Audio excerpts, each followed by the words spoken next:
Мысықтың соңынан ерме. Ауылда ақ мысық жайлы үрейлі аңыз тараған. Түнде ерекше әдемі, аппақ мысықты көрген адам оны ұстамауы тиіс. Себебі оны ұстауға талпынғандар жұмбақ әрі қорқынышты өлімге ұшырайды. Бірақ бұл аңызға күмәнмен қарайтындар да болды. Солардың бірі Жомарт. Бекжанның өлімі.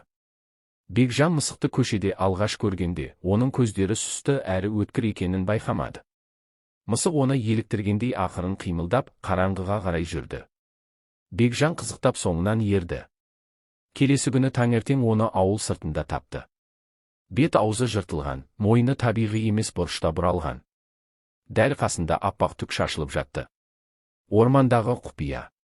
Бекжанның денесі табылған түнде, орман ішінен әлдебір сыбдыр естілді. Ауылдың шетіндегі қария Жақып ақсақал түн ішінде сыртқа шыққанда ақ мысықтың орманға қарай кетіп бара жатқанын көрді. Ол тым баяу, салмақты қимылдап, ай сәулесінде жылт-жылт етіп бара жатты. Бірақ неге екені белгісіз, оның артынан ілесуге ешкімнің батылы бармады. Айжанның жұмбақ жоғалуы. Айжан бұрыннан мысықты жақсы көретін. Сондықтан ақ мысықты алғаш көргенде, оны үйіне алып кеткісі келді. Түнде терезесінен әлгі мысықтың ауласында жүргенін байқап, сыртқа шықты. Ол енді ғана еңкейіп қолын созған кезде, мысық оны тесіле қарап тұрып қалды. Айжанның жүрегі дүрсілдеп кетті. Ол ештеңеге қарамастан, оны көтеріп алды. Таңертең оның денесі аулада тап болды. Беті алабұртқан, аузынан қара көбігі ағып жатқан. Оның қолдарына мысықтың тырнақ іздері басылып қалған. Айжанның отбасының әрекеті. Айжанның кенеттен қайтыс болғаны ауылды дүр сілкіндірді. Оның отбасы полицияға шағымданып, мән-жайды тексеруді талап етті. Тексеру жүргізілгенімен денеде зорлық-зомбылықтың нақты белгілері табылмады. Полиция бұл өлімнің жұмбағын шеше алмай дал болды. Бірақ дәл осы түнде тағы бір сұмдық оқиға орын алды. Дастанның камерасы. Дастан мысықты суретке түсіргісі келді. Ол түнде орман жаққа барып, камерасын дайындап тұрған кезде, объективіне жылтыраған көздер түсті. Ол жақындап, жарығын қосқанда, ақ мысық дәл алдында тұр еді. Келесі күні оны ескі диірменнің жанында тапты. Оның көзі жоқ болатын.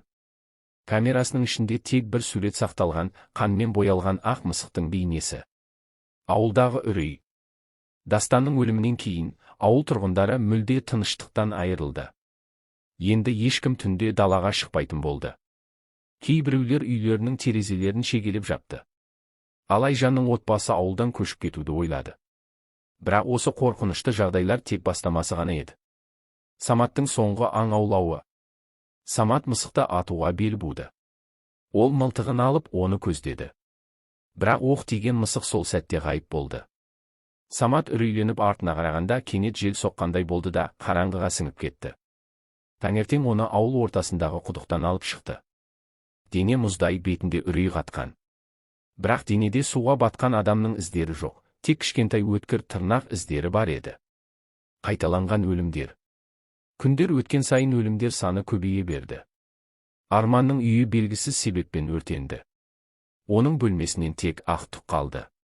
Гүлнар мысықтың соңынан кеткеннен кейін қайта оралмады.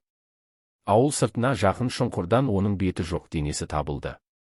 Ал Нұржан мысықты үйіне кіргізіп, түнде белгісіз дыбыстар естіді. Таңертең оның денесі бөлшектеніп шашылып жатты. Соңғы құрбан полиция қызметкері. Ауыл тұрғындары бұл сұмдық оқиғалардың себебін табу үшін сырттан тәжірибелі полиция қызметкерін шақырды. Ол ақ мысықты іздеуге кірісті. Бір түні ол ауылдың шетінде жүрген кезде алдынан ақ мысық шықты. Полиция офицері тапаншасын алып, оны ата бастады.